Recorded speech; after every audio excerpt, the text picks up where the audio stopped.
Good evening, everyone. My name is Helen Eversole. I am president of the Blue Jay Athletic Association, and welcome to our fellow Blue Jays.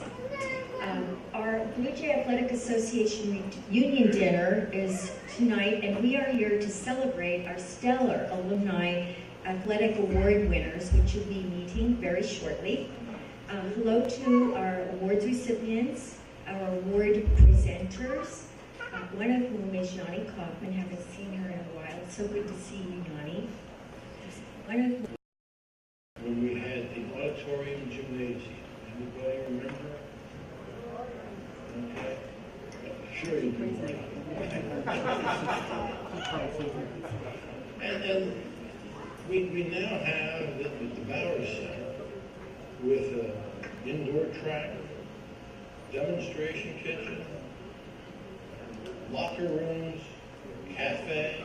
Yeah, we didn't have any of that back in the day, as the president would say. The program for the center is well along. Had the groundbreaking in March, and the bravest of brave were out there to shovel because it was a raw, cold day. They were there. And we're now planning to have the building completed by the fall of 19.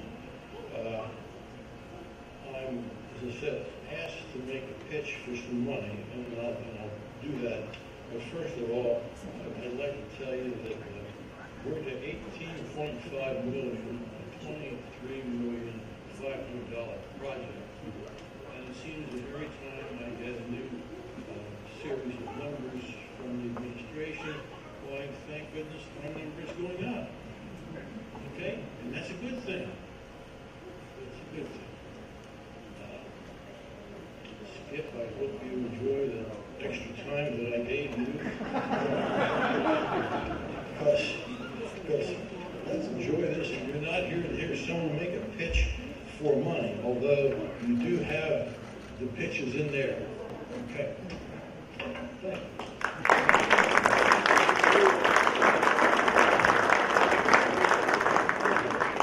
Thanks, Jay. I really appreciate your support, and welcome again to everyone here tonight. It's so good to see so many people who are committed or dedicated to the success of Blue Jay athletics. Elizabethtown College has had such a fantastic tradition for decades. One of the things I enjoy as president is going around the country and meeting alumni, all walks of life, wide variety of ages and experiences. And so often I hear that one of the great things that they enjoyed about Elizabethtown College was playing on a court, being part of a team, playing on the field, and enjoying what they learned about leadership, what they learned about discipline, what they learned about camaraderie and caring, and service for others by playing for the Blue Jays. And thank you to all of you here for showing your support and your concern.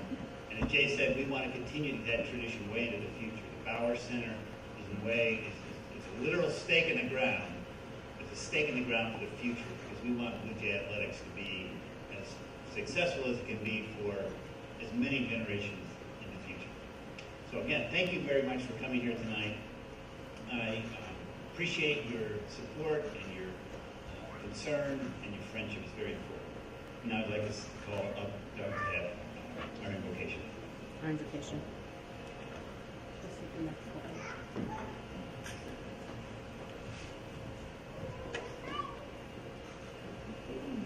You know, each one of us has a connection to Blue Jay athletics, or as I like to call it, the Blue Jay family.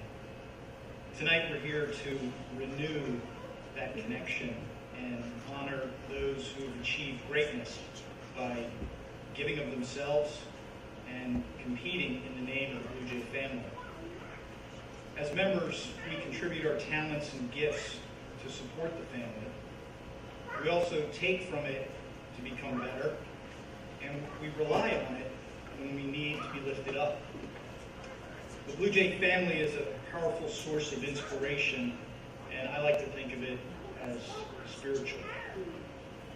So in the name of the Blue Jay family members who've come before us and who are no longer with us on this earth. And in the name of God, we give thanks for the opportunity to be part of this family. We ask for strength so it may endure. We give thanks to those who made tonight possible. And we give thanks for all that we're about to receive. In their names and memory, amen. At this time, I'd like to first call up Chris Morgan, who will introduce some of our athletic members. Good evening and welcome, and congratulations to all of our recipients this evening. I'm happy to introduce a few of our staff members that are fortunate enough to be with us tonight. And when I call your name, if you could just stand so everybody can look at you. First up, Matt Heffelfinger. Matt is our Director of Athletic Communications.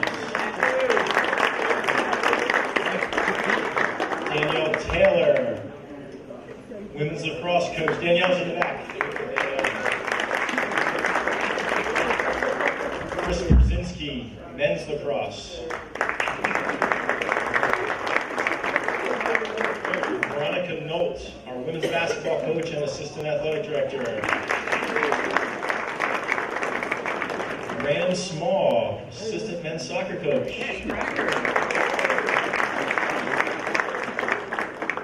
Joe Whitmore, Office of Education, Head Coach. I think I got everybody, didn't I? I'm Skip Roderick here. Men's Soccer.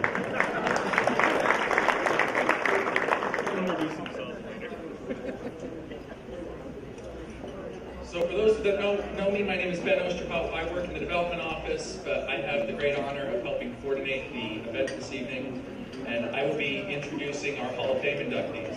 So we'll have Chris Morgan and President Carl Strickwerda on stage. If you would, please come up. When your name is read, please come forward. You will receive a wonderful memento and a citation. And I will read parts of the citation because no one likes to hear the whole citation. The fuller description is available in your program along with some photos. We are grateful for the inductees who submitted some of their team photos and some of those special moments for us. I would add that this evening's inductees join 211 athletes, 9 coaches, 6 teams, and 2 athletic contributors who have been inducted into the Hall of Fame over the past 43 years. Would the current Hall of Famers that are with us this evening please stand?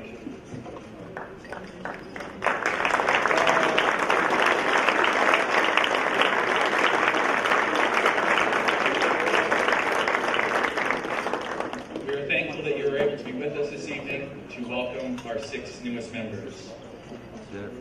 So, because we do things alphabetically, we will start with Kelly Downs.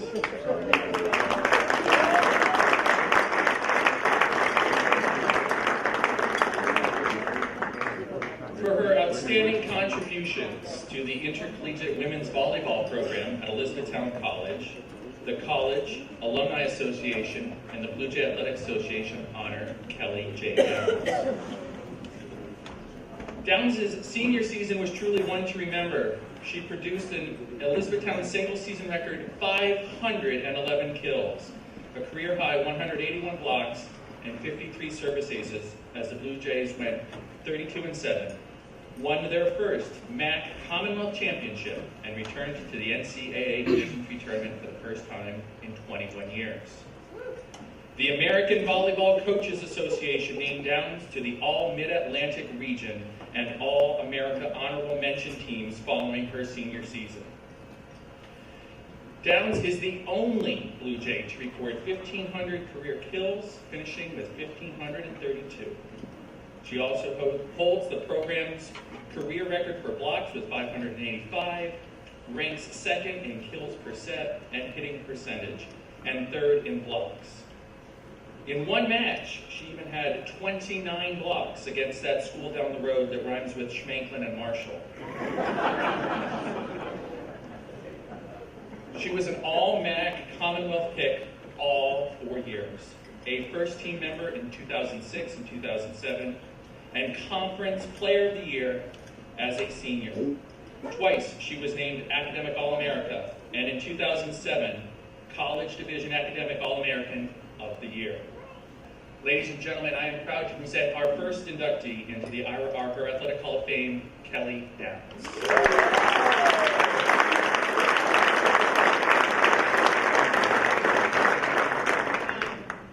When I found out I was kind of receiving this honor, I thought and reflected back and tried to think about what led me to volleyball and what led me here to E-Town.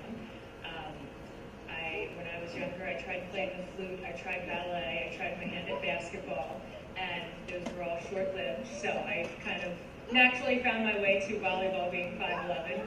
I watched my parents play, and they kind of inspired me to do that also. I thought about why I came to E-Town, and I think my mom said, hey, we live in York County, and she said, let's go to E-Town because it's close and check it out. It was the first school we looked at, and I was like, sure, Mom.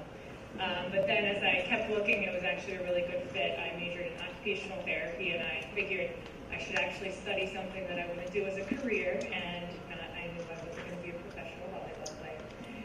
Or maybe it was Randall's savvy recruiting skills that got me here. Either way, looking back, it was a great decision on both playing volleyball and coming here to E-Town. I met some really amazing friends who are here tonight, my mom and my mammal. That's a comes pretty much every game that was here at E-Town.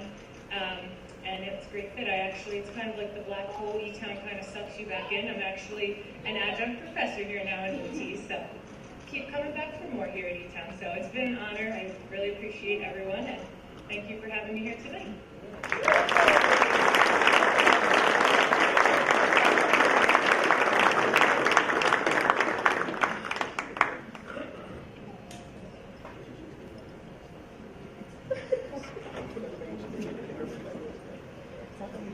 Our second inductee this evening is Brad Dubstaff. Brad, come forward, please.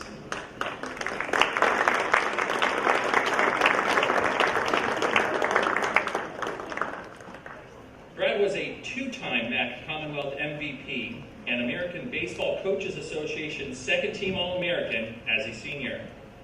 Brad still holds a share of the program's career home run record with 17. Prior to last season, he was the only Elizabethtown player with 200 career hits. Brad garnered MAC Commonwealth Rookie of the Year honors in 2001 as the Blue Jays captured the conference championship. An All-MAC Commonwealth second team selection as a sophomore, he went on to produce two of the best offensive seasons in program history. The outfielder batted a career best .422 in 2003. A year later, he set new career highs in hits, runs, home runs, runs batted in, and stolen bases, while hitting over 400 for a second straight season. In addition to his 2004 All-America honor, Brad collected a pair of ABCA All Mid-Atlantic Region honors. He earned first-team recognition in 2004 and second-team honors in 2003. Ladies and gentlemen, the second inductee into the Ira R. Herr Athletic Hall of Fame, Brad Dubstaff.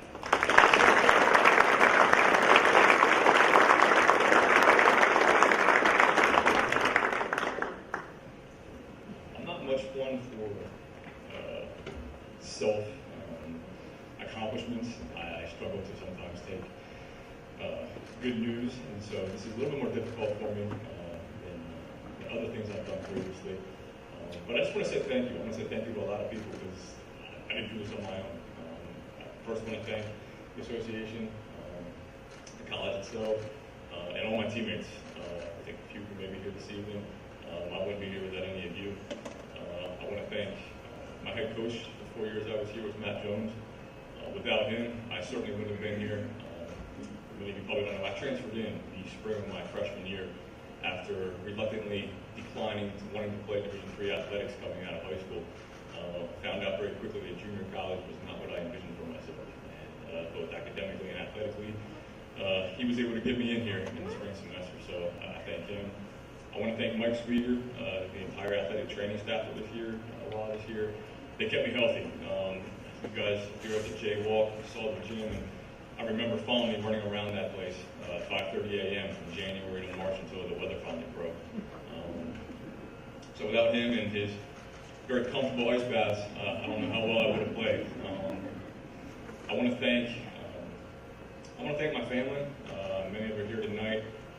Mom, Dad, thank you for everything.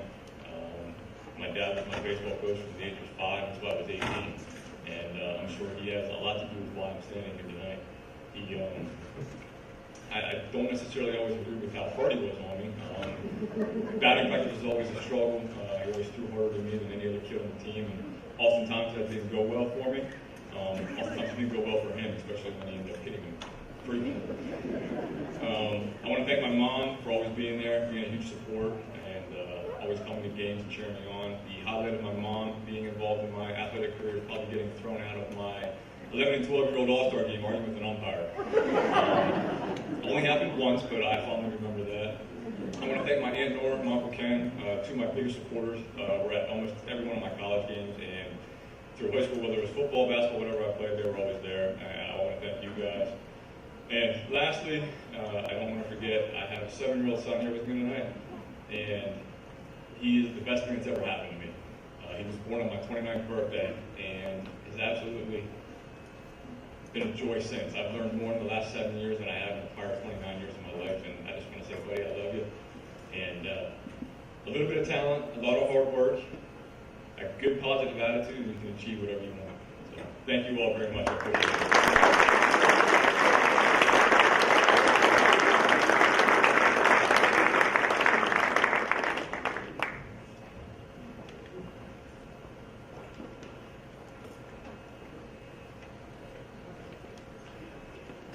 Our third inductee this evening is Douglas F. Hess. Doug, would you come forward?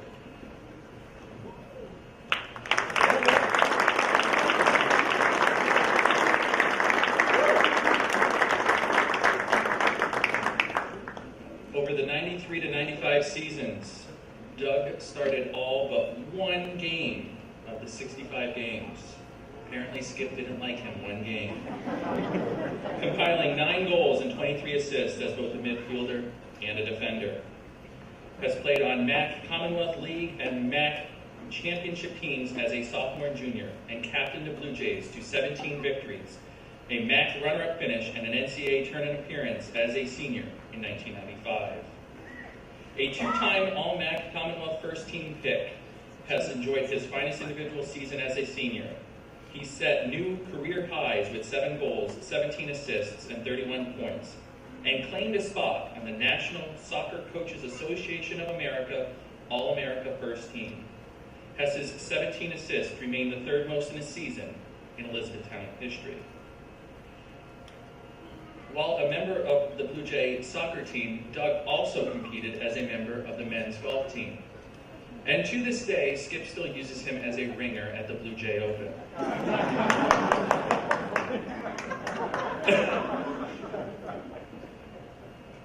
Ladies and gentlemen, I am proud to introduce our third inductee this evening, Mr. Doug Hess.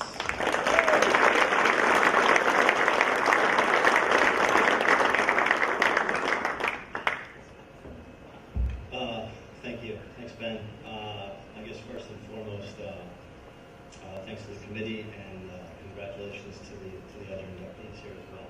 It's truly an honor.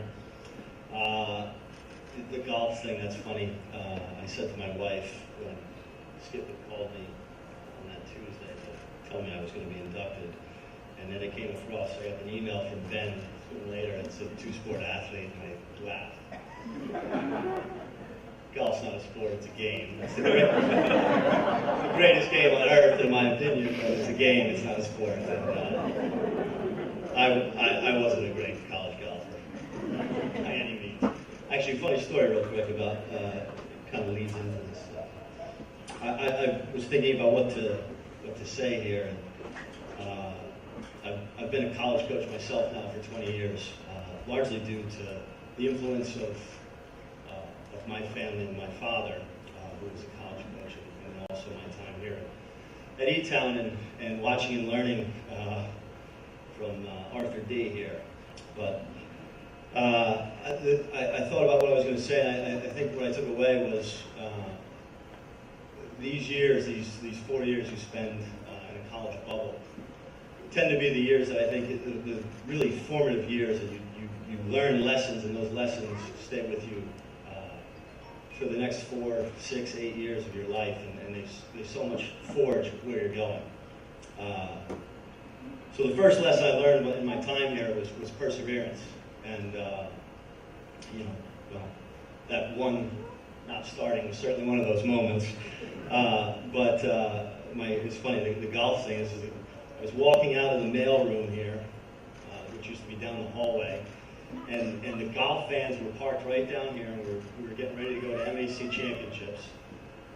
This is my senior year. I had finished one place out of medaling the year before, so I was in a mindset of, okay, grind and maybe you can medal this year. And as I walked out, walking across Brinzer Field there, now this is 96, so no cell phones or anything like that, I see my lovely wife walking across Brinzer Field.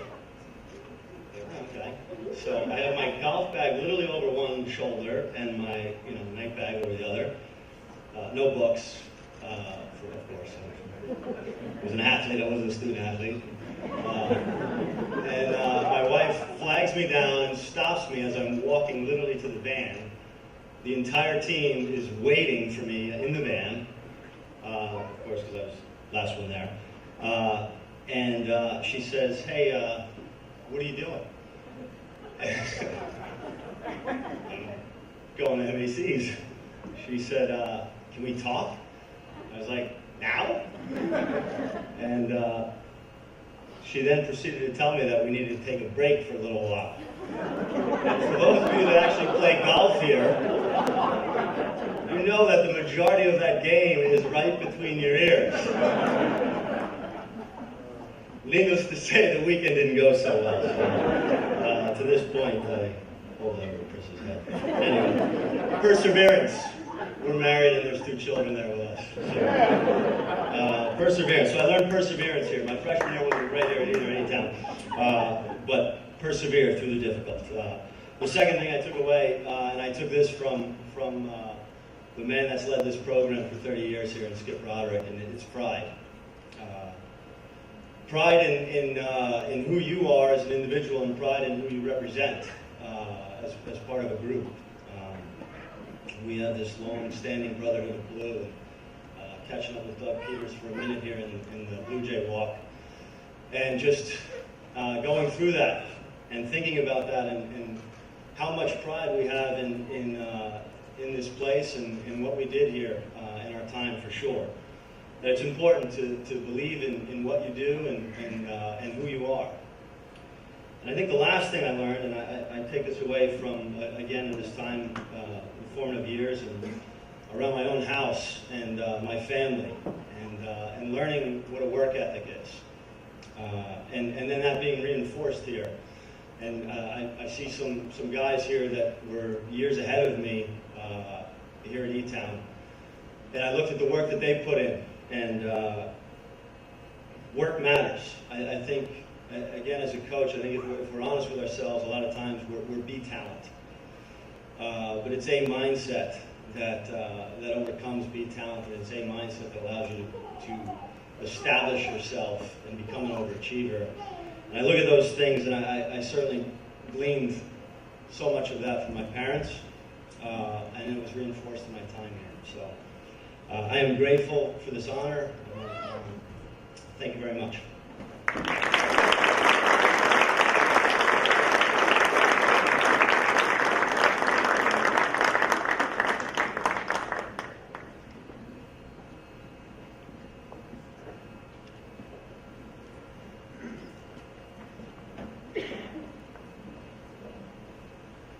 Our next inductee this evening is Katie Foley Matlack.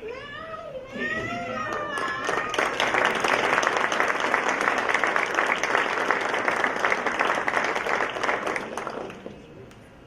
As a proud member of the women's lacrosse program team, Katie holds the career program records for goals with 263, points shots, and game-winning goals, while ranking top 5 in draw controls, assists, and free position goals. Foley followed up a 40-goal, 54-point freshman campaign with 69 goals and 94 points, both single-season school records at the time as a sophomore. That year, Elizabethtown went 13-4 and a perfect 10-0 in Middle Atlantic Conference play to reach the league semifinals for the first time. She supplied a pair of 10-goal games, 10-goal games that season, and was named All-MAC First Team MAC Player of the Year in Intercollegiate Women's Lacrosse Coaches Association All-Metro Region First Team. She compiled 70 goals and 89 points as a junior while collecting All-MAC second team honors. It was her senior season, however, that was the best. She netted a single season record 84 goals and set a new E-Town record benchmark with 115 points to help the Blue Jays achieve another unbeaten season in the MAC. That year, they also earned a spot in the MAC championship game and finished with the best record in team history, 16-3. Katie became the program's first All-American with IWLCA All-America Third Team honors, while also being voted MAC Player of the Year, All-MAC First Team, and IWLCA All-Metro Region First Team. She is the only Blue Jay women's lacrosse player to win multiple Conference Player of the Year awards. Ladies and gentlemen, I am proud to introduce our next inductee into the Ira R. Herr Athletic Hall of Fame, Katie Foley Matlack.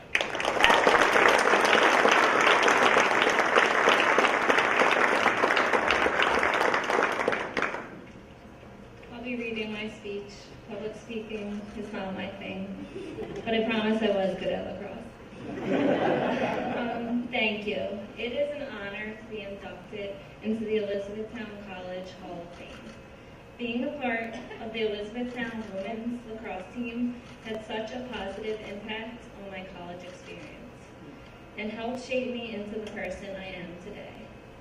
I truly cherish the memories and friendships I formed while playing. I'd like to thank my family, especially my parents. They've always supported me and almost never missed a game. Home, away, and even traveling with the team to St. Croix. Thank you to my husband, Pete, a fellow alum, always being my #1 fan and always reminding me to be confident in myself. Thank you to my teammates and coaches who are the main reason I'm here. My teammates are always there for me on and off the field and even became my best friends, especially my A6 Lax Chicks. Thank you to coaching staff, most importantly, Coach Faith. I always considered myself athletic growing up, but Coach took my strengths and helped develop my skills. He showed me how hard work, dedication, I could accomplish goals. Excuse me, let me start that over. He showed me that through hard work and dedication, I could accomplish goals to improve myself and better the team. I could have not gotten where I am today without you. Once again, it's an honor to join the other athletes in the Elizabethtown College Hall of Fame, and I congratulate the fellow inductees. Thank you, and go Blue Jays.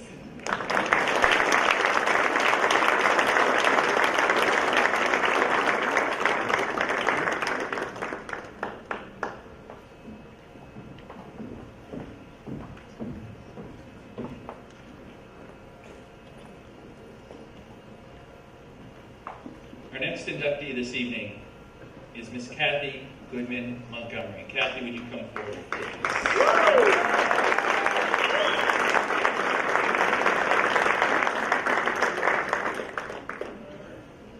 Kathy played 4 seasons of tennis with the Blue Jays before returning to campus in the 1990s to serve as head coach of both the men's and women's programs. As a student athlete, Kathy played primarily at Fort Singles and second doubles for the Blue and Gray. She was part of the Elizabethtown teams that compiled 13-1 and 10-2 records in 1980 and 1981. Kathy truly made her mark on the programs as head coach, setting the bar for the Blue Jays' future successes. She led the women's program to its first ever conference championship as E-Town won the Middle Atlantic Conference in the fall of 1993. 2 years later, Kathy had the Jays back on top, capturing the 1995 title. In 6 seasons with the women's team, Kathy won 43 matches. She led the Blue Jays to a 13-4 record in 1995 and an 11-1 record in the fall of 1993. Kathy also had a winning record with the men's team from 1997 to 99, including a 15-win season in 1998. Ladies and gentlemen, it is my honor to introduce Kathy Goodman Montgomery.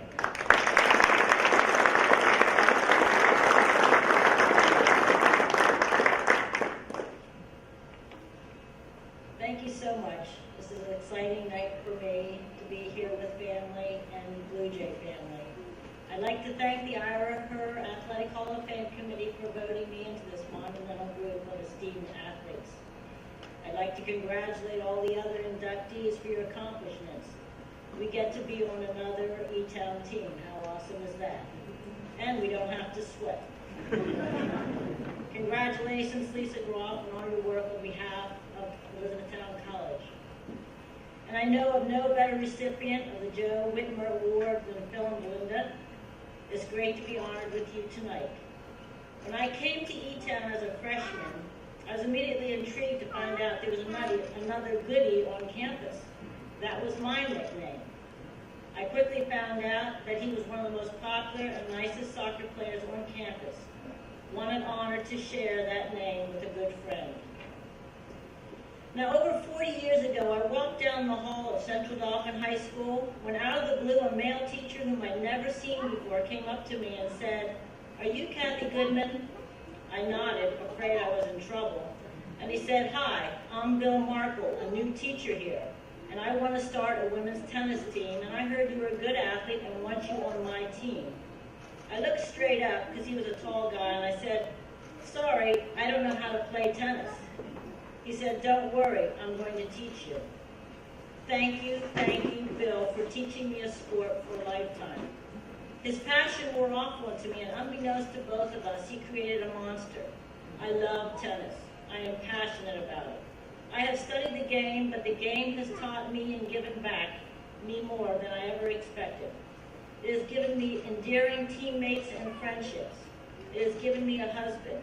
It has taken me to places I never dreamt I could ever go or even knew existed. Now, sometime in the winter of my senior year, again, I was walking down the hall in Central Dauphin when out of the blue a teacher stopped me. Now, Mrs. Foltz I knew, but I never had her as a teacher, and she asked, "Kathy, do you know where you're going to college?" I said, "No." My parents said I could go anywhere within 2 hours of home, since I lived in Harrisburg. So I'm looking at, Susquehanna, Gettysburg, Messiah, Lebanon Valley. She said, "Have you ever heard of Elizabethtown College?" I said, "No." She said, "Well, I went there and I loved it. It's a great college and I think you would like it. They have a great women's athletics too." I said, "Okay, I'll check it out."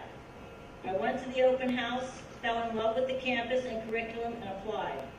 Thank you, Mrs. Foltz, and thank you, Mom and Dad, for letting me come here and attend this famous school for me. It's the greatest school than I've ever could have imagined going to.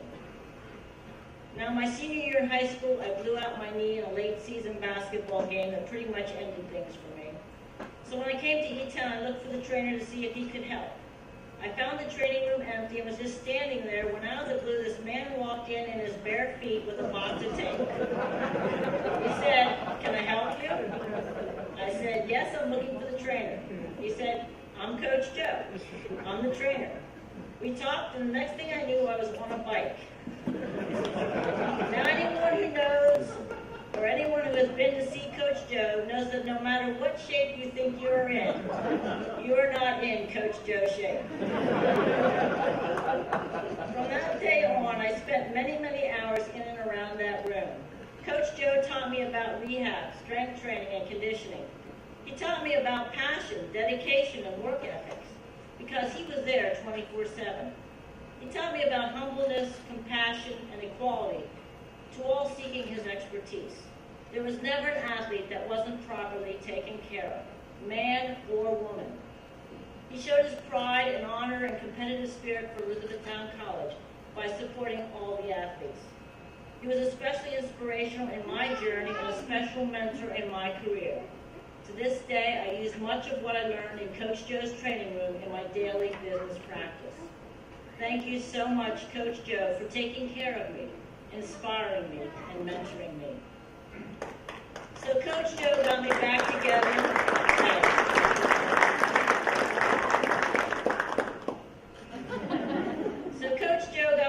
Together to play tennis for none other than one of the most decorated coaches in Division III sports, Jana Coffman.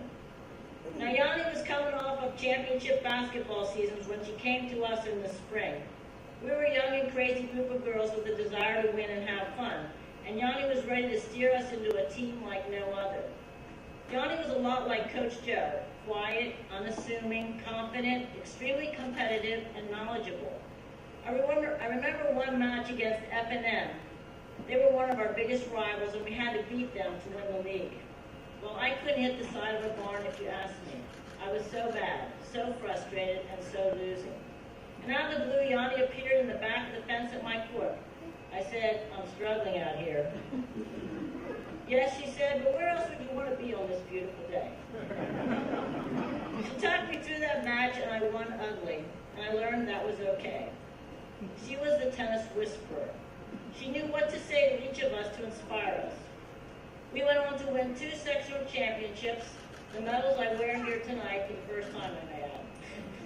And we finished in the top 5 in 2 national tournaments my junior and senior years. I want to thank Yanni for instilling the fighting Blue Jay spirit into each of our hearts and the pride and honor of representing our school.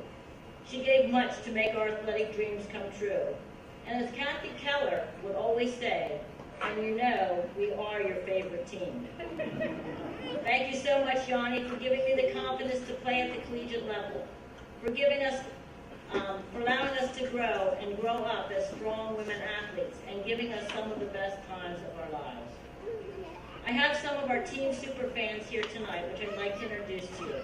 My mom, Julie, Dr. and Mrs. Mumford, and their daughter, Ann, who was on our team. Jenny Doniker Grove is here to represent her parents and Becky Doniker, who are on vacation. These 3 groups of parents supported us through every match we played. They went to our sectional and national tournaments and always were there supplying love and support. Thank you so much for all you have done for us. On the side, I would like to add that Becky and I are still playing tennis and had the opportunity to play together and win the USTA National 55s in November. We're still having fun.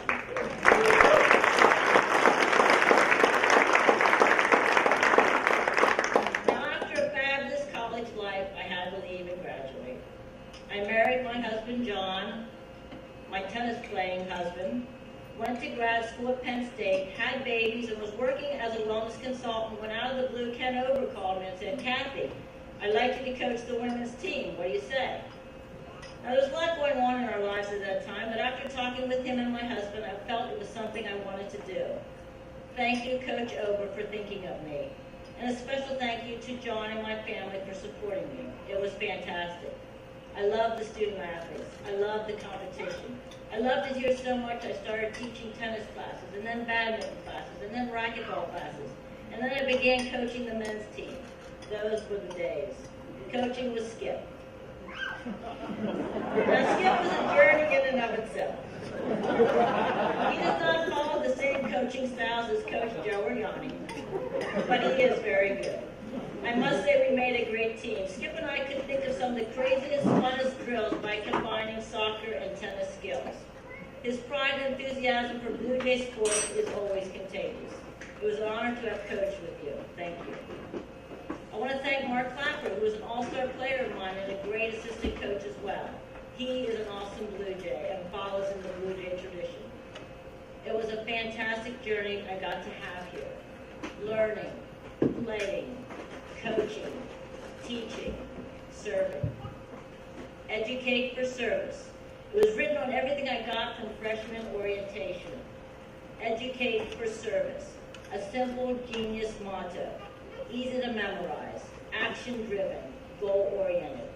Something that has stayed with me as a driving force all these years.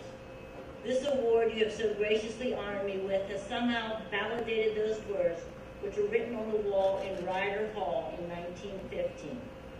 Ben called me out of the blue a few months ago to tell me that I had been elected into this Hall of Fame. I was quite surprised. Out of the blue. You may have heard me mention that a few times tonight. Was it fate? Was it chance? Was it luck or divine intervention? I do know this, that is something that we all share tonight, the spirit of Elizabethtown College. And those of us who are blessed to be athletes here share the spirit of the Fighting Blue Jay today, yesterday, and forever. This is our legacy. Thank you very much.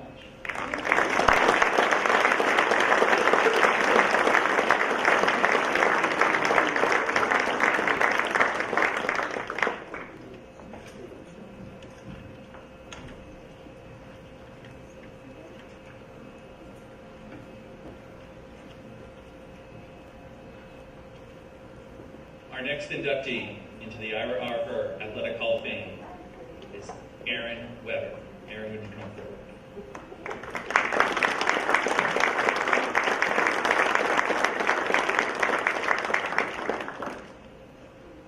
Erin is the only player in the men's lacrosse program history to accumulate more than 100 career goals and assists.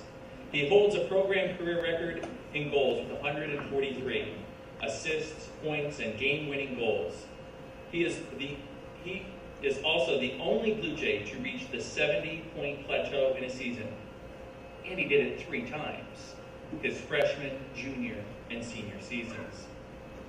Erin tied the Blue Jays' single-season record with a career-high 48 goals and finished with 73 points as a junior in 2009, when Elizabethtown won 12 games, at the time a team record, and advanced to the semifinals of the Middle Atlantic Conference tournament. During Erin's senior season, the Blue Jays went 10-1 in conference play to earn the top seed in the MAC tournament for the first time. He totaled 70 points in 16 games on 38 goals and 32 assists, and was voted MAC Player of the Year, All-MAC First Team, United States Intercollegiate Lacrosse Association All-Honorable Mention, and the United States Intercollegiate Lacrosse Association Scholar All-American. He appeared on the All-MAC First Team 3 times and claimed a spot on the second team in his freshman season. He was also the male recipient of the college's Distinguished Student Athlete Award in 2010. Ladies and gentlemen, I am proud to introduce Ira R. Herr Athletic Hall of Fame inductee, Erin Weber.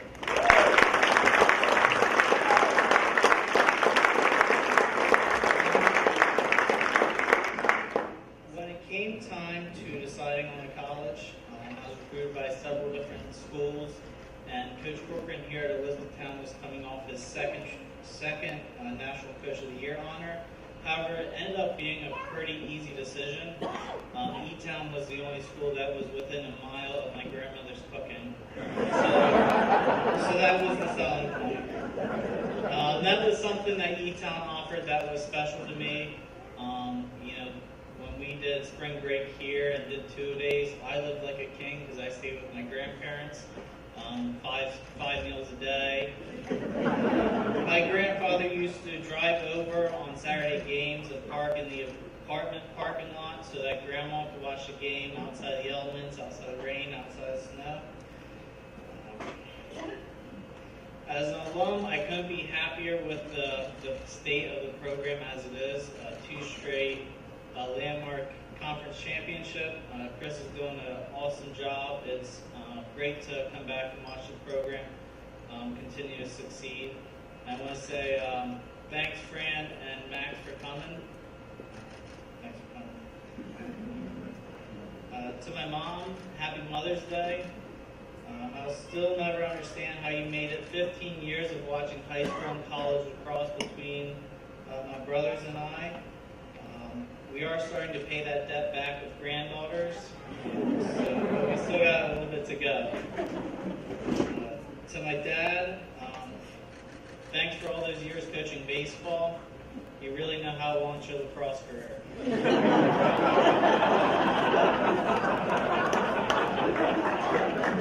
And then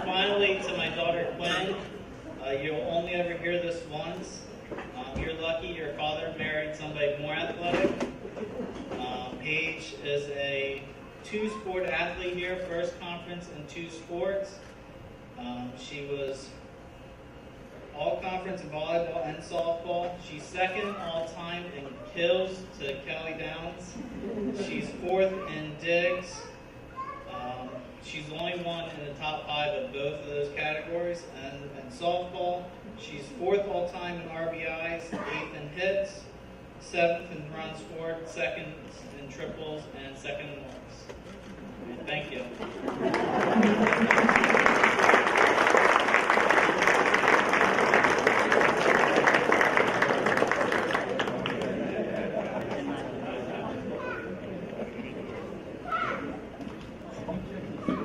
Ladies and gentlemen, if we could, a round of applause for this year's inductees.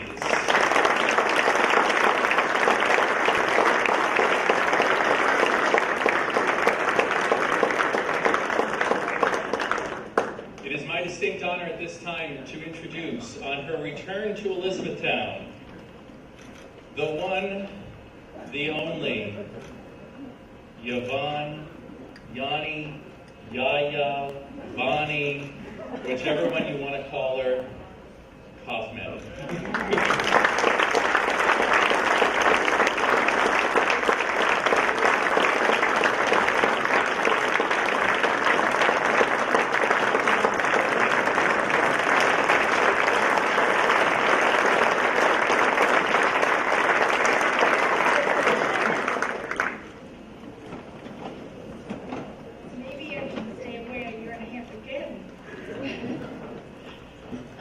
First off, I'd like to congratulate all the people who have already received the awards and those that are about to. These are really, it's a really special night and a special time for all these people.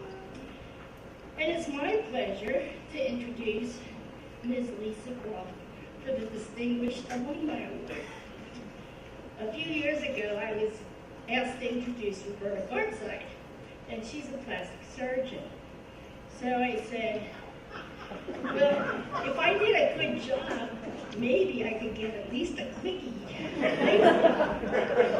Obviously, it didn't work. So, Lisa, I don't want anything from you anytime soon.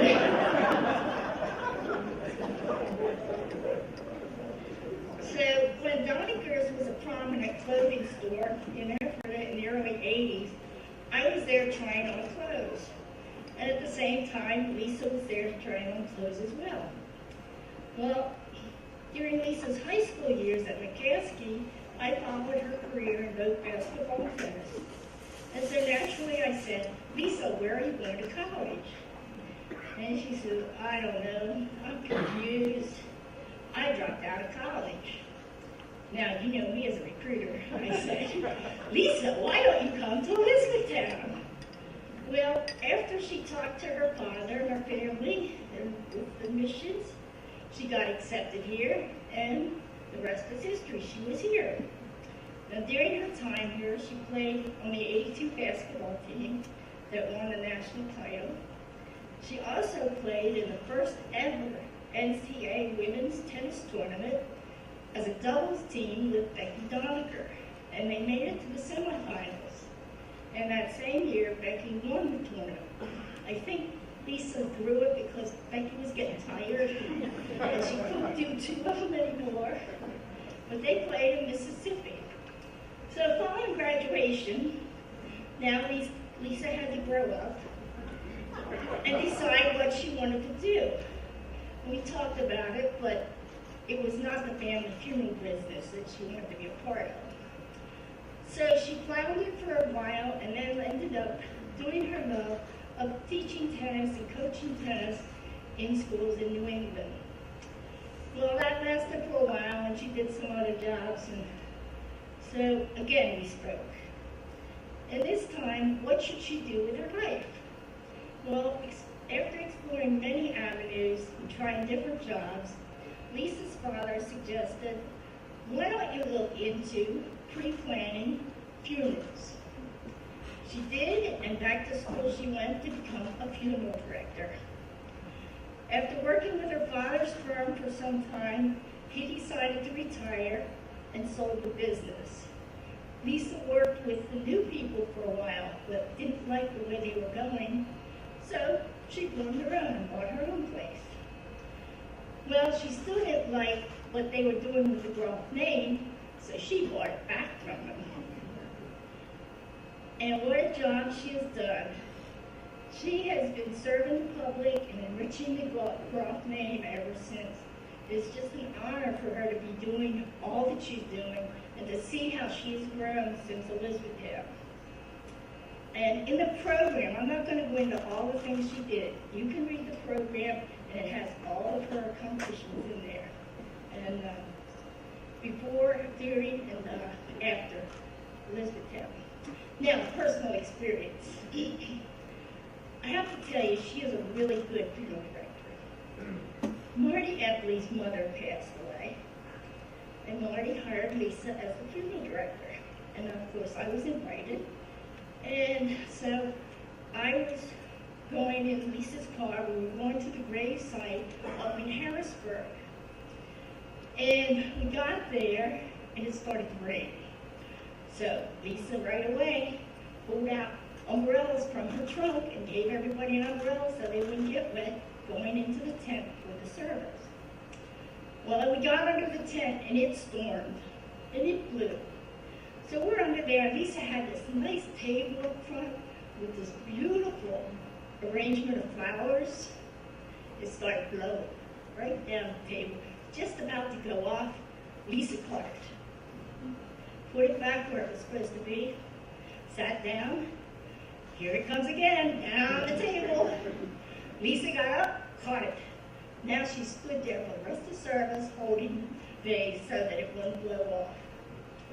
By the end of the service, the rain had stopped, and we were now going back to Marty and Beverly's home in Lancaster for the reception. They asked if we would stop at the country table and pick up the cake. Well, we went in for the cake, and it was nice out. We come out with the cake. It's pouring. So we come out, and we said, well, we got to get to the car. So we got to the car, opened the trunk, put the cake in. By this time, we are soaked. I mean, we are really soaked. So we get to the reception, and guests were really enjoying the cake we brought and the other food, while Lisa and I sat in the laundry room in our underwear, watching our clothes go through the dryer. And Lisa says to me, "My friends would not believe this." As a funeral director, Lisa will do whatever it takes to help the people that are grieving. Now, I'm supposed to read this. This is the Blue Jay Athletic Association Distinguished Alumni Award recognizes Blue Jay student athletes who subsequent to graduation have distinguished themselves above others in making significant professional and/or volunteer contributions to society. Through selfless work and demonstrating exceptional initiative, leadership, generosity, and compassion, the recipient has touched and improved the lives of others, personifying the Elizabethtown College motto, educate for service.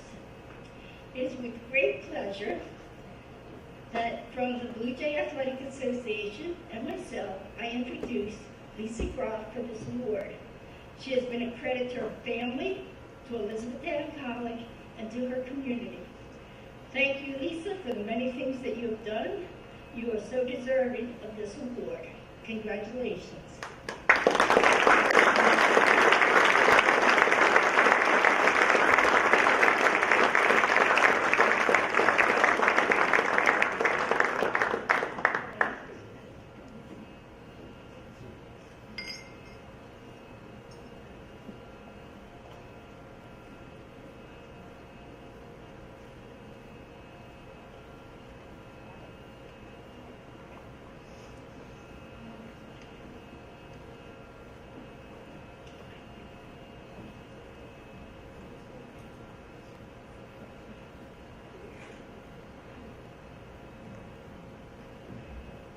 Yanni, thank you so much. I think now you've learned a little bit about me, a lot more than really what you wanted to know in terms of sitting around in my underwear. But thanks for sharing that fun story. And as they say, let them eat cake.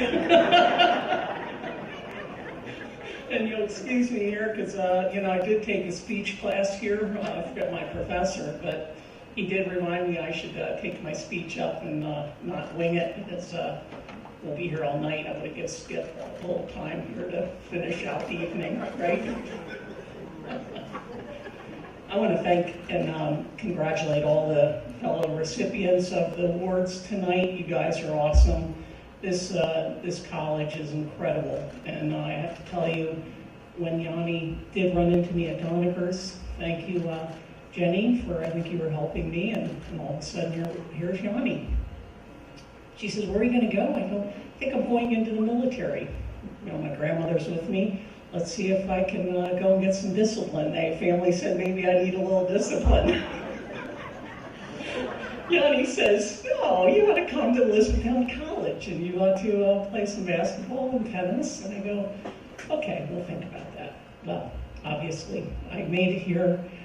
This place really helped me get back my life on track because I didn't know what I wanted to do. I was a 19-year-old trying to figure out where to go, what to do. I love sports, and the experience that I had here, both in basketball and tennis, helped me through the college and helped me through my education to be disciplined to gotta get the grades to stay in the sports teams. So I want to thank this college for giving me this great education. One, thank you for this award.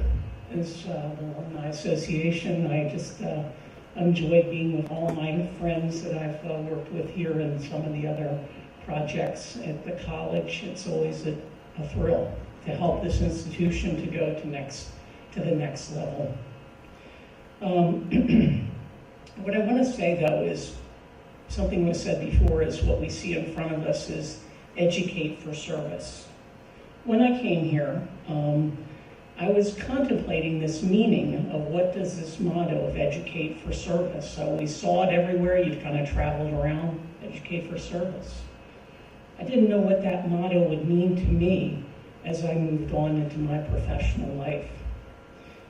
I knew that in the community it would always be important to me, with the influence and examples of my parents, my dad here tonight, my mom, who's passed away, Ellen Groff, showed me the importance and guidance as mentor to give back to this community, whatever community you're in. My mom said, if it's the church community, if it's the Lancaster community, what the college community is, to give back and to be able to stand ready to give back to the communities in which we're blessed to be a part of. So, Dad, thank you for always supporting me and being there for me. I also learned from my older brother, Fred, who helped me when it was time to start a business and to carry on a tradition that I felt as though Fred and I wanted to be captains of our own ship back in 2010. Thank you, Brother Fred here, sister-in-law Robin. Thank you for believing in my harebrained idea at that time. Let's just buy a building and start over. Thank you. I want to thank my brother David. David, who has now joined me after being out in Arizona, went back, put himself through mortuary school, has now joined me in the business, and we're really thrilled to have the family business back.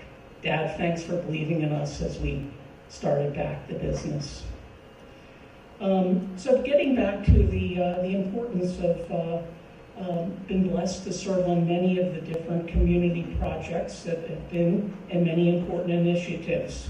This educate for service, again, comes back to my head, and I go, what does that mean? Well, after serving, I guess, on the food hub, in the Lancaster County Council of Churches, helping those that are hungry, because there are a lot of hungry people in this county, which I learned as we were endeavoring to bring this food up to Lancaster. The Moose, Mayor's Office of Special Events, working with Mayor Gray to bring people to Lancaster, to kind of have fun in Lancaster City. Let's not become a city that that falls off, and Lancaster City is so great. So that service to help to create some fun down in Lancaster, as well as the Lancaster Rotary Club, which has been probably one of the greatest organizations I've been a part of. I'm coming off the board as a past president this year, but that four-way test, which I believe in and live by, from the Rotary four-way test. Again, I'd like to thank my partner who's been with me through 35 years. Thank you, Carrie, for kind of withstanding all my crazy ideas and all the things that we're doing, and thank you.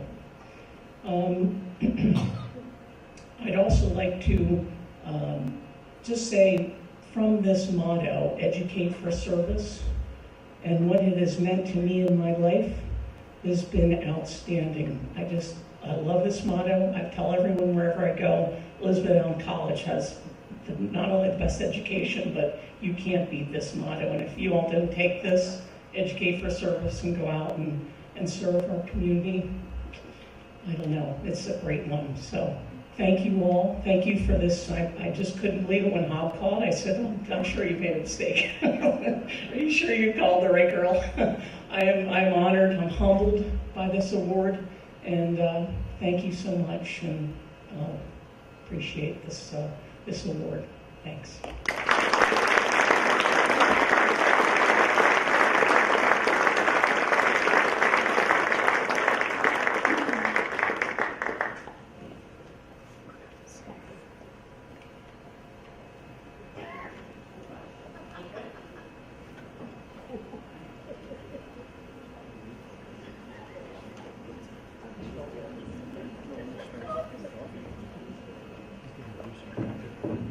I'm the last speaker.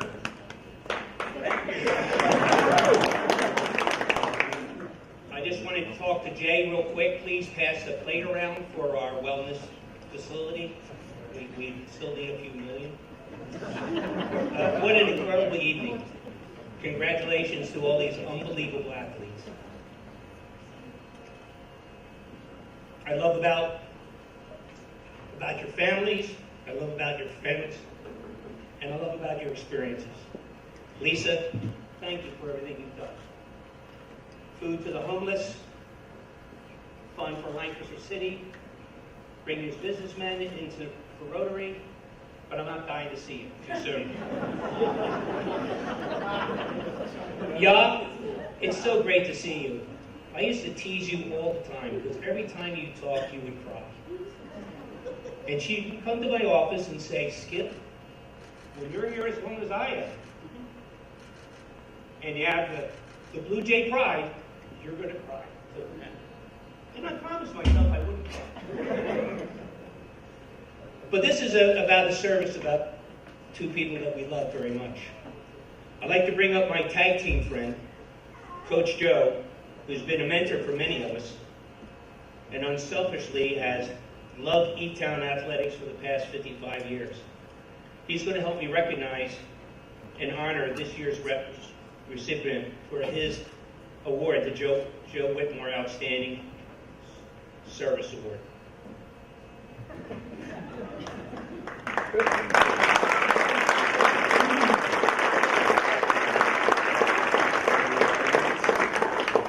Coach Joe has known Phil and Belinda Good for over 40 years, and Lois and I have been honored to call them our good friends for the past 35 years. Going to bitterly rival high schools, but only living 3 miles apart, Phil and Belinda attended the St. Brethren Church in Baltimore. And that's where they met each other. There was an instant chemistry, and after their first kiss in the attic of Belinda's home, there was no separating them. Both Phil and Belinda attended E-Town. Phil's DNA was blue and gray, and he followed his two brothers, Ron and Day, to continue the tradition of the golden good soccer years.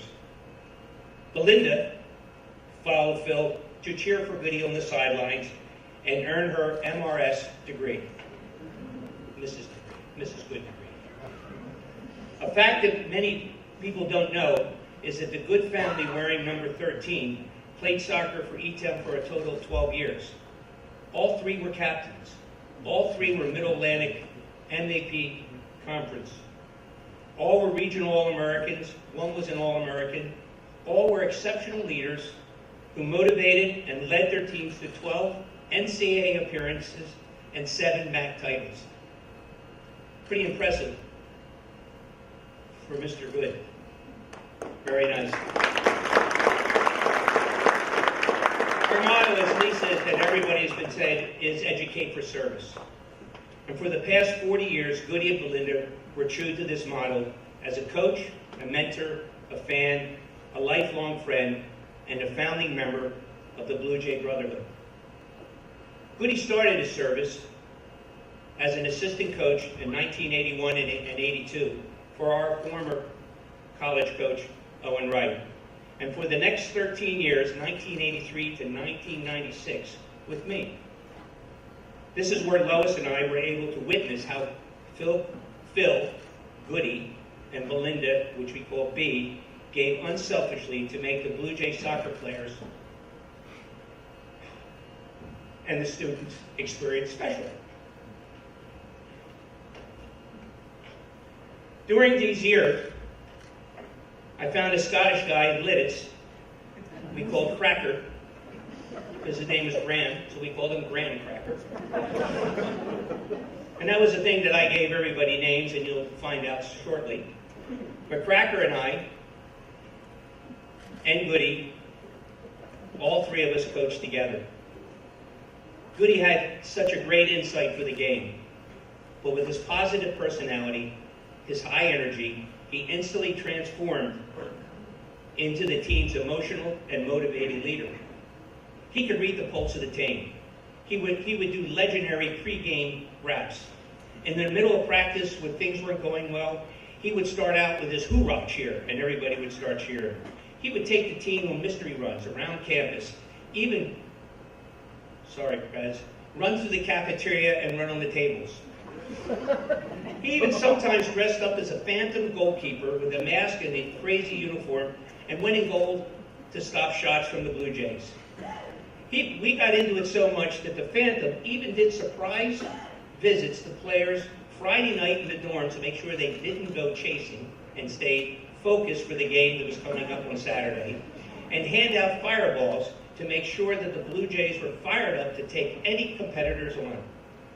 This was instrumental in keeping the teams staying united, staying focused, and most importantly, be a family to plant the seeds of what they called the Brotherhood Blue. Belinda's door was always open for those who needed a home away from home, living so close to the campus. She always did home-cooked meals if the mystery meat from the cafeteria didn't go well for them. Her and Goody would have pre-game bonfires once a season, and you always waited for the big, huge Bees hugs. Of course, while Goody was on the sidelines and later when he was up on the Alumni Hill, you could find Bee and feel her presence from the opposite side of the field at her favorite spot,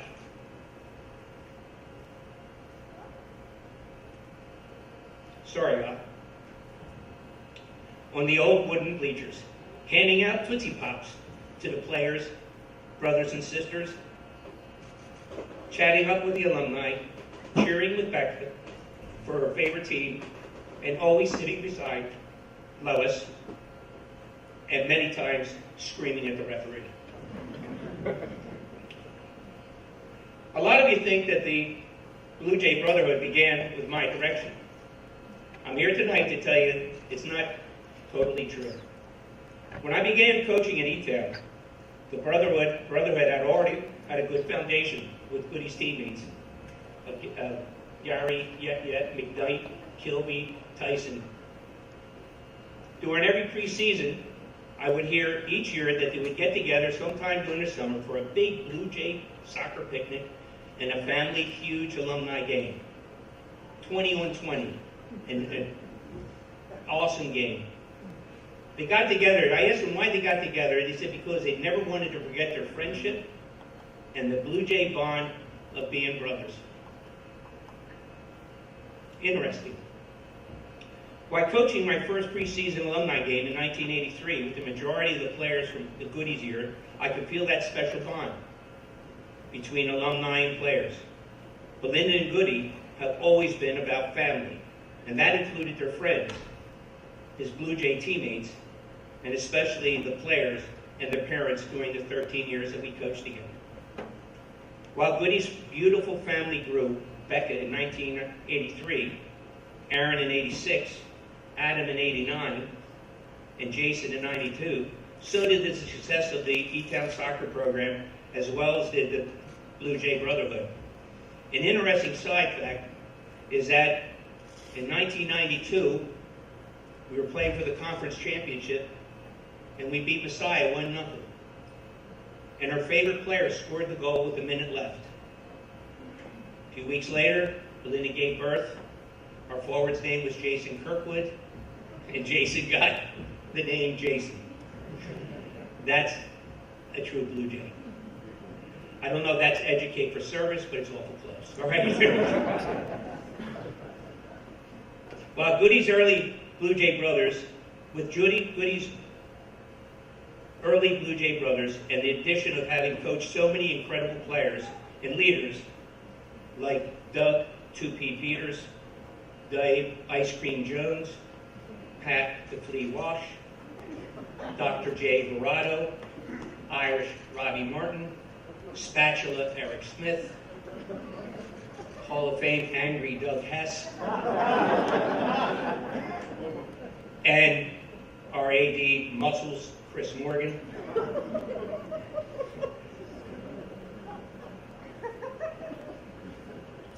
They united the teammates and helped them buy into our philosophy of giving unselfishly, fight for a common goal, have some pride for your soccer tradition, and look for the good in everybody. And if you do this, you have an incredible extended brotherhood family.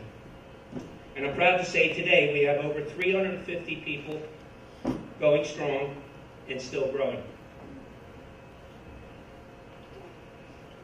Now in closing, this fall was our 77th year of soccer. And we are the 5th winningest team of all divisions, which means we've won one heck of a lot of games. Goody, Cracker, and I have been fortunate to win quite a few of these. And we've had many thrills of victories and not many agonies of defeats.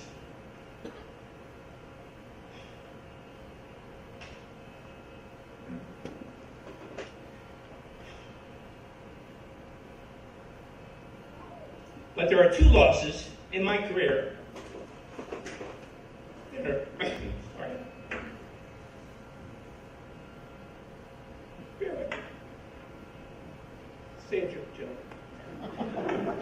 Put me on the bike. There are 2 losses in my coaching career that are in the record book that I personally can never come to regret. 1.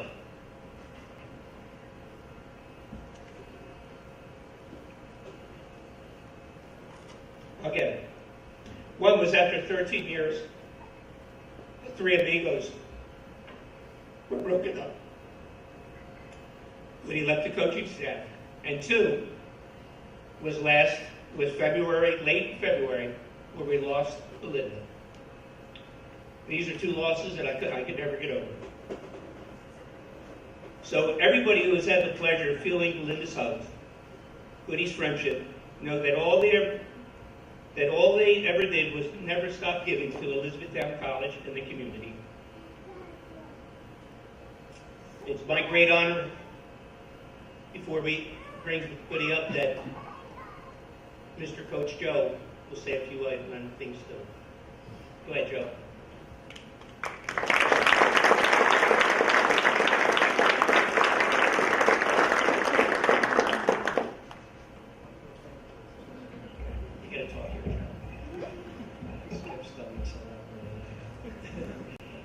One of the things that I think is so sad is that we have so much, and so much of the world doesn't have anything. They don't have anybody that tells them they're loved. They don't have anybody that cares. And when you see them walking down the street, and it's just, it does seem very unfair that we have the money and the time to have insurance, and all the others. Skip has said a lot of things I had planned to say, which made it a little bit tough. But I would like to tell you a story that has really impressed me, and it has a lot to do with the kind of love that the families here have shown. And Goody has done things for people when he can't afford some things for himself. He's done things at the church. There was a family, or a lady rather, that lived in the first Habitat house that Eton built. And they built it because she was really hard up. Her daughter was sick, and she was separated. She had bills, and she wasn't making enough money to go on. And I saw her walking down the street one day, and it looked like she was having a struggle. And I stopped my car, and I said, is there something wrong? And she told me what was going on, and she just didn't have very much money, and I started working with her. And Goody helped me. She had a hard time getting out of her house, and he helped me put a metal rack to step down and help her walk her dog. And he did that with no cost to her, and she didn't know he was even going to do it until he'd done it. And she was very, very thankful for that. And he's helped our family, he's helped our daughter's family. He can build and fix so many different things. And I would repeat a lot of the things that he has already told you. But, and he does without. Memorial gardens at our church, he built just beautiful walkways and places where if you want to go for your loved one that died, you can sit, and if stones almost feel like they love you. And so he just carries on in a lot of ways, unselfish, and raised an awful lot of money. And then I want to tell you one more story that's unrelated a little bit to them. One of the love that I had, I wanted to be a certain size for football. And I went to a building in Lumber Supply, and because I felt like that would be, I was about 15, and on the scene was a guy about 23, 25. He cussed every bag we had to pick up. He didn't have good humor. He cussed the people that put us there. And I thought, this is trouble. And so I just thought, I can't do this job. And on the scene comes Big John. And Big John was black, and I was white. And he had to sit in the back of the bus, drink out of a different fountain.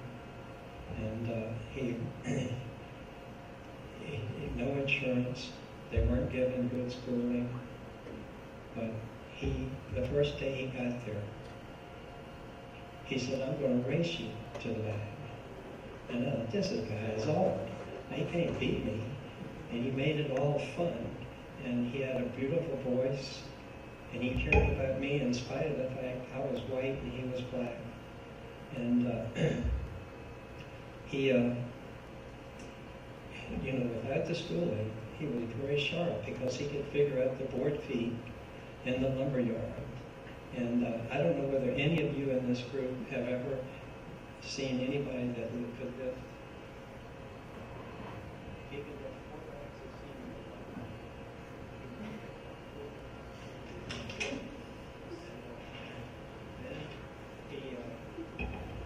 He had strength, physical strength, and strength of character, and showed a lot of love.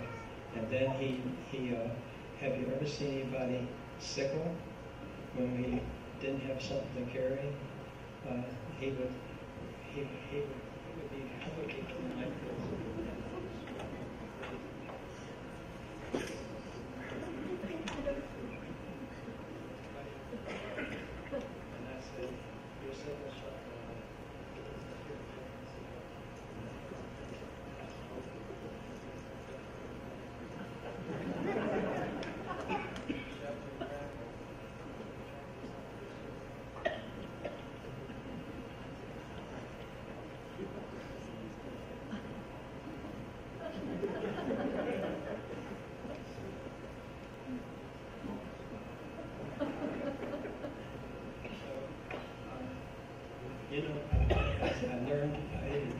gave me that feeling of love, and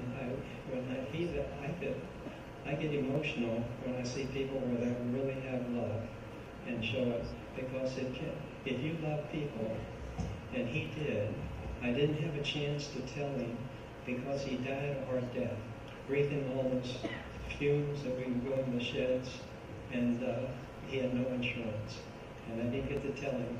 So I like to tell anybody, I tell all my classes this story, because it's not the job, it's the person that's doing the job. And the person that's doing the job, when I go back to my hometown, and by the way, in the jail at that time, they had the word "in stick" in the police jail. That's what kind of way the blacks felt. And so, I've had a chance to work with presidents and a lot of different people, and they say you got to travel all over the world, and you got to have a certain amount of money to make a difference. And I don't go back to their home, their grave rather, other than anybody. I go back to my parents, but that would be one I would like to go. And you know, he didn't have the money or couldn't do anything, and so. Well, Joe and I would like to honor, yes, Phil, for your award. Okay. Yes. All right. So thanks.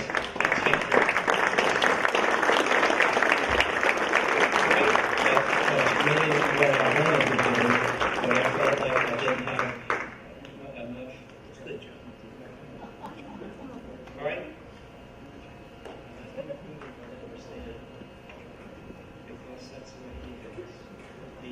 He does the same thing.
That's right.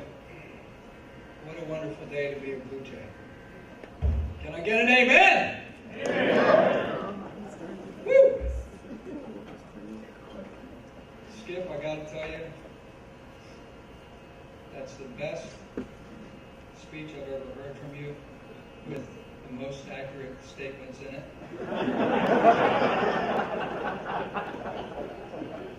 I must clarify, however, the first kiss, which did happen when I was 9 with Glenda, occurred in my parents' attic. I was a good PK's kid, so I didn't want her to have to run around town and tell a story.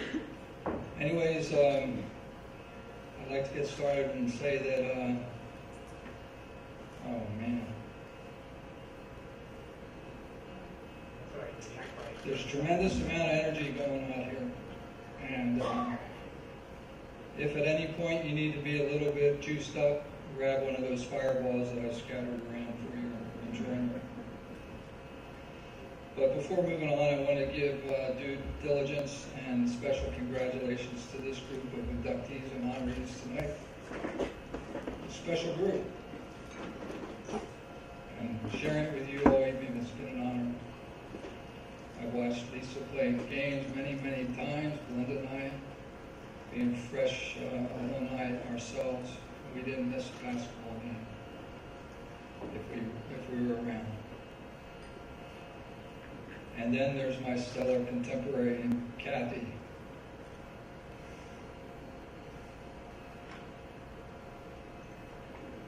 Many hours spent around the gym.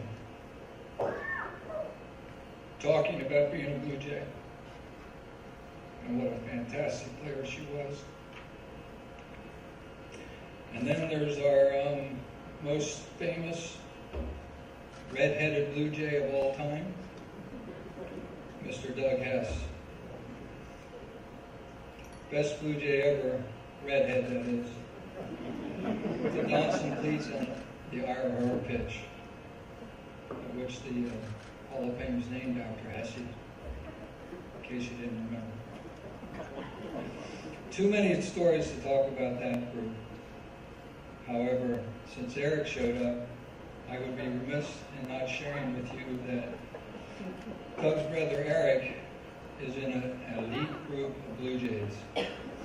One of those few dudes that can pull off being homecoming king, starting back in the same game. Awesome, Hess. Great times, right, Mr. and Mrs. Hess?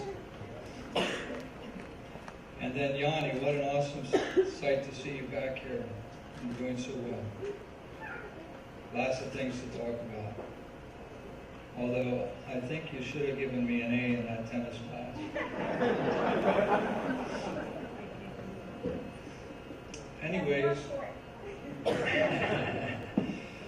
Anyways,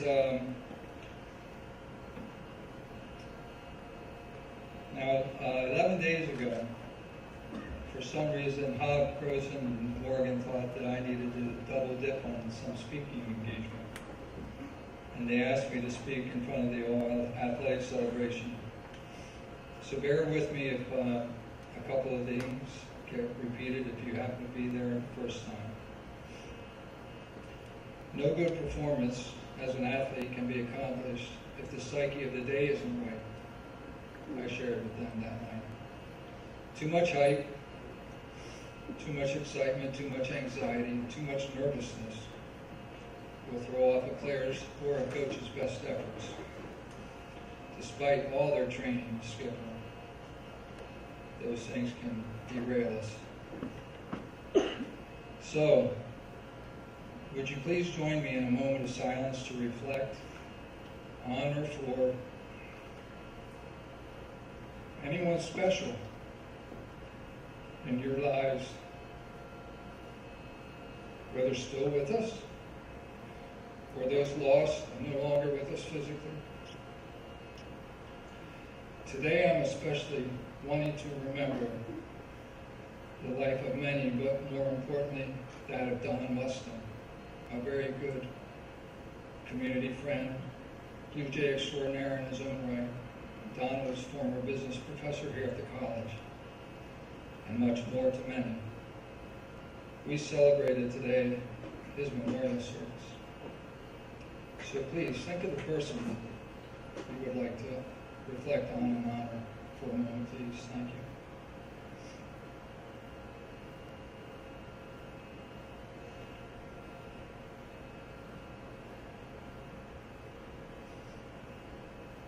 Thank you. Anyways, let me move on by sharing a couple of thoughts that I hope will be pertinent to the evening's event.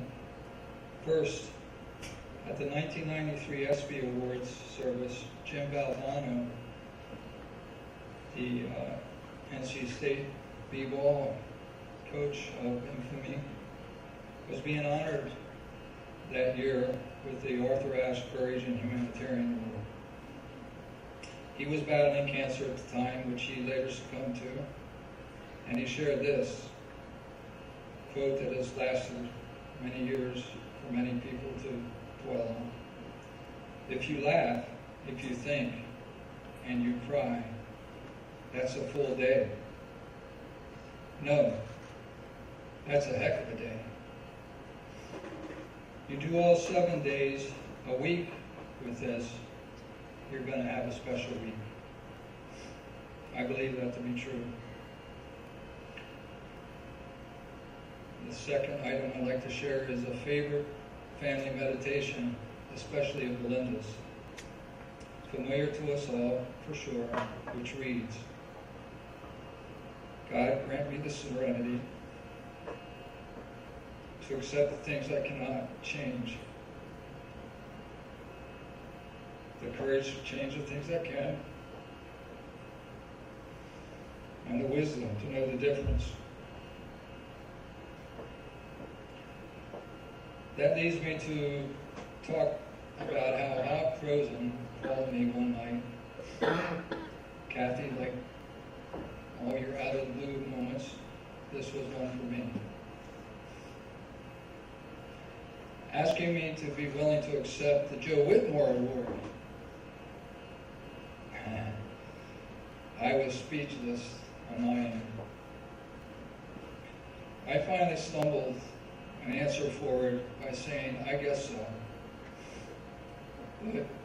But would really have to warm up to this notion. I had a bunch of conflicting emotions on the idea, especially acting as proxy for Belinda. Well, in one of the next few days, wondering about this opportunity, there are no problems, right? In coaching, there's just opportunities. I was at Penn State Hershey Med with my son-in-law Rob and daughter Rebecca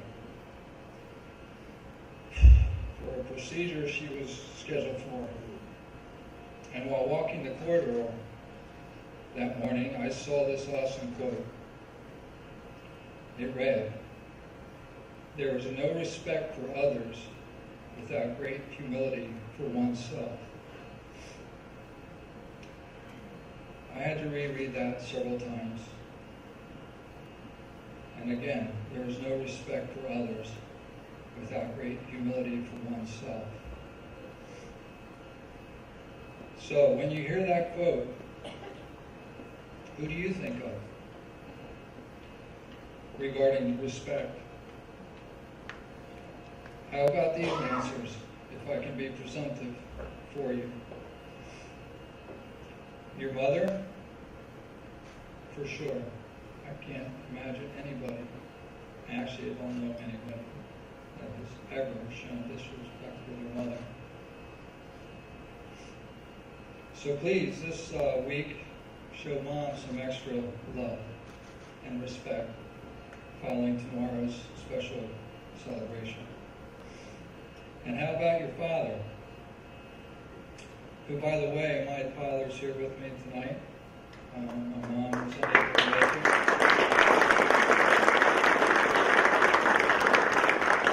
And I'd like to know if there's anybody out there that's a longer alumnus than class of 1949. Anybody in the crowd? Skipper, I think you're losing your mind. Anyway, Dad's class of 1949, and Skip alluded to the fact that I come from DNA, Blue Jay DNA. My grandmother attended here and got a certification of which we can't figure out yet what year it is, so I need to go to Mr. Clapper here and track that stat down sometime. Had many aunts and uncles and cousins attend the school as well. So there again, who do you think of when you think of respect? Your father.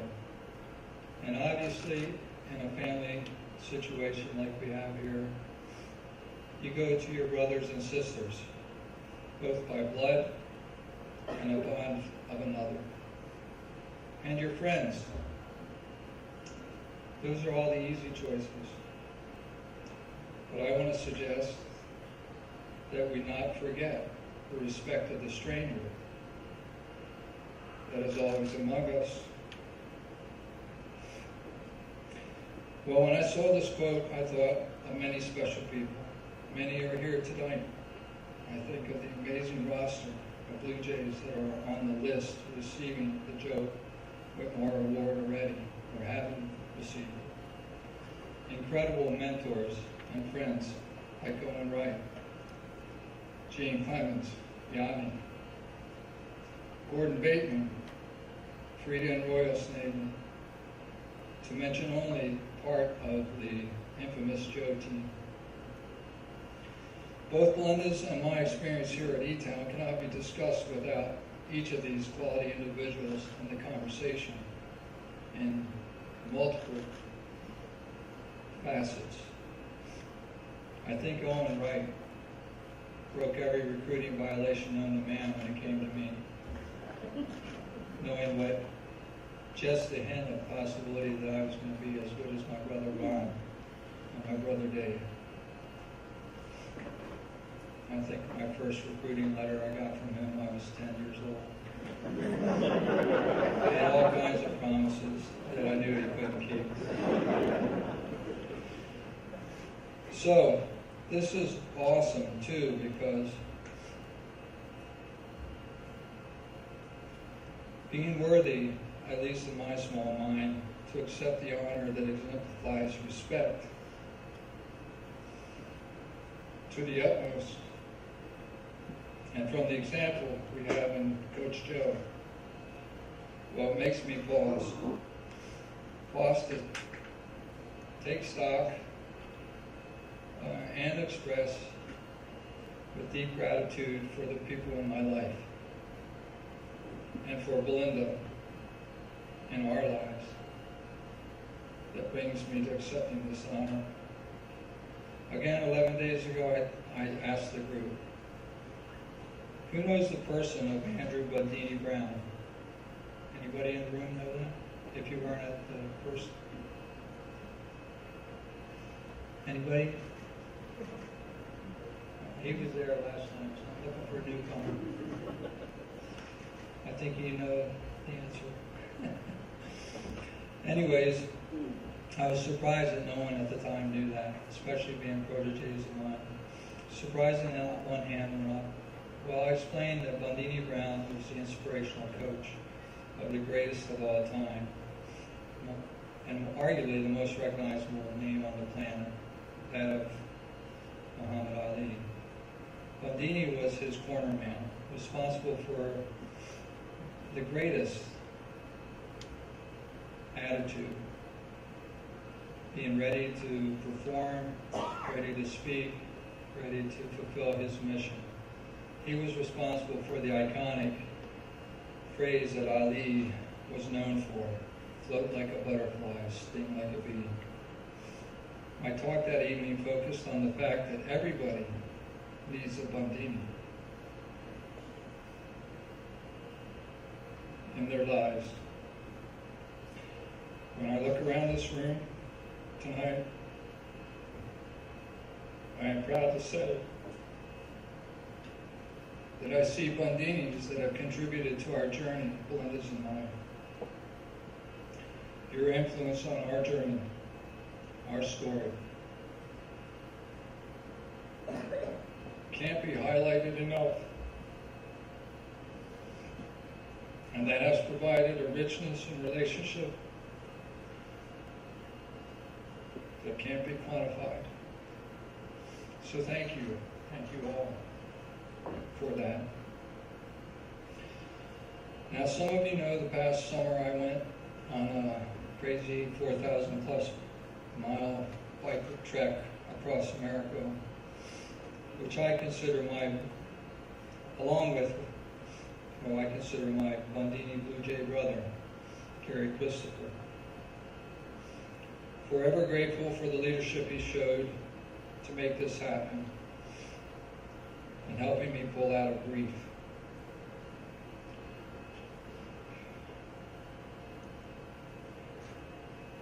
That trip proved to be unbelievable life lesson and experiences, exposing all that was good in life and what it had to offer. Like bringing back the beauty of creation and all its mysteries, like the remarkable uniqueness in people. And yet we try to see the cynical differences sometimes. The unreal expressions of hospitality for the traveler and the stranger. The challenge of a good day's effort, both physically and mentally. A beautifully healthy approach to grieving, where tears and sweat can mix and be cooled by a biker's breeze. And moving at a pace where you truly can see both the warts like the highway fatality signs and memorials, and the miracles of life, like the handiwork of a beaver felling a tree. And truly contemplate on a journey like this where you stand in that continuum.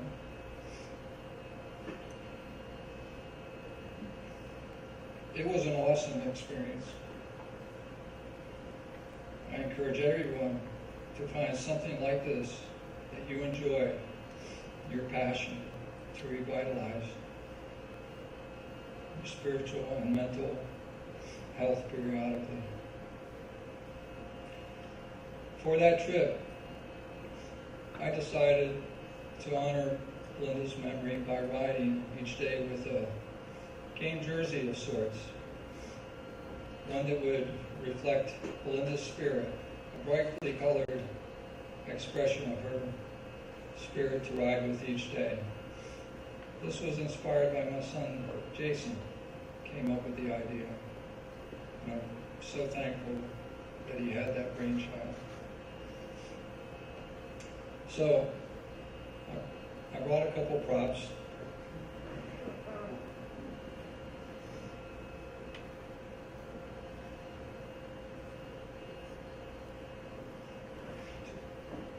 Two of the shirts I wore on that trip, and since it's Mother's Day weekend, I broke this out for Mother's Day week of our ride. And it's a shirt saying, where love originates, motherhood, a good life, with Belinda's initials. And then another shirt that I came up with, my apologies to the college for but I won't say that I stole the logo completely, is my Blue Jay shirt for my Blue Jay brotherhood. Feeling good about my hood. On the back, celebrating brotherhood, a Blue Jay spirit. Anyways, I was reflecting on these shirts the other night on what it meant to receive this Joe Whitmore Award. And the first thing that came to mind was the first shirt that came on a bit of inspiration at 2:13 in the morning, 4 weeks before we rode. And that was the shirt that I came up with that epitomized most of all Belinda's spirit. Her favorite color was red. She was like a fireball. Lots of energy, lots of color. And to celebrate a good life, I'm glad. It was an awesome experience. But like I said, the back of the shirt epitomizes to me what it means to have the Coach Joe spirit. And on that back, it reads, live a Belinda-like life. Live inspirational, vibrant, educator, affectionate, beautiful person, energetic, love, instructional, naturally genuine, a devoted mother, always trustworthy, laugh, intentional, kind-hearted, empathetic, loving, infectious spirit. Oh my, was it infectious? Faithful and enjoyed life.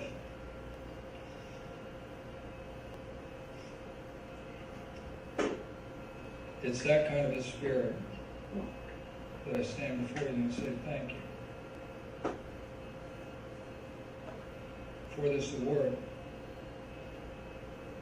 Albeit I tried to talk myself out of accepting in the 15 seconds that Herr gave me to make a decision. So Once in a while, Coach Joe has considered something of me, or asking me to do him a favor. A while back, he requested a rap out of me, which I never obliged. Well, Joe, beware of what you wish for. So let me put this evening to an end, hopefully by carrying somewhat of a tune and worthy of listening to. So if you can help me out, some of the old Blue Jay soccer boys should be able to help me out. And get some rhythm going, maybe with a finger snap or a toe tap. And I'll do my best to round out the night here.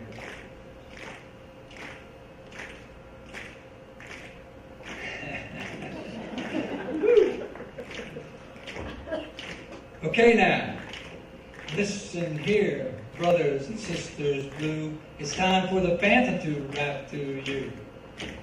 Now, the Phantom spirit, it comes and goes. But one thing's for certain, it always knows. It swells up around Blue Jay tradition and keeps this old bird in condition. Say yeah. Yeah. I said say yeah. Yeah. Now, I've learned from Coach Joe Bundy, you gotta have a little fun to your work. You know what I mean? Now, Joe had a cadence. It was never too long. He delivered it in his training song. It went like this. To me and back, to me and back. It would go on your back, on your stomach, up and running was his flow. Say yeah. Yeah. Say yeah. Yeah. Now, like a teaspoon of sugar, attitude is everything. Belinda would say to me, a little dose of a day is all you need to show the world your colors that you bleed. Because when you're red, head, white and blue, and Blue Jay gray, there's no mistaking it's a fine day. Say yeah. Yeah. I say yeah. Yeah. Now, I've lost my place. I'm going to keep the rhythm going because we won't go back. Okay, here we go. So, now, hear it again, the rhythm of Joe, putting the positive in the daily show. It goes like this. To me and back, it would go. On your back, on your stomach, up and running was his flow.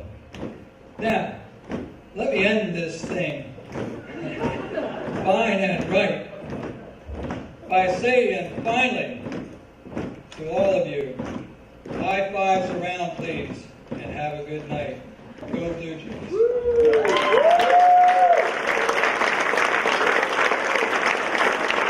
Thank you very much.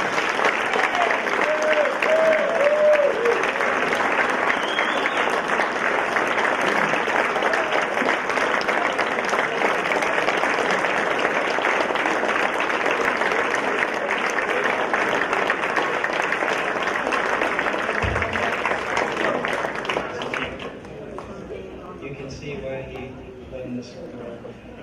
I'm not quick on my feet at all with talking, but he showed you what I wanted to see. And it's just so special. And these athletes that are here tonight, to see what they have done and what this college meant to them, and the people that have paid for the group that we're having around here. And I just wish I could be quicker on my feet like these guys. But anyway.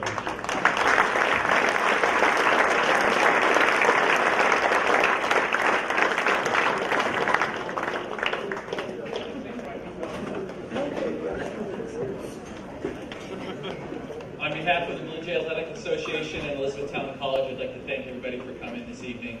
Happy Mother's Day to all the moms out there. To all the award recipients, please stay for some group photos. If you have any of your biological families or Blue Jay families that you'd like to get photos with, Tom would be happy to get any of those photos for you also. Thank you and good night.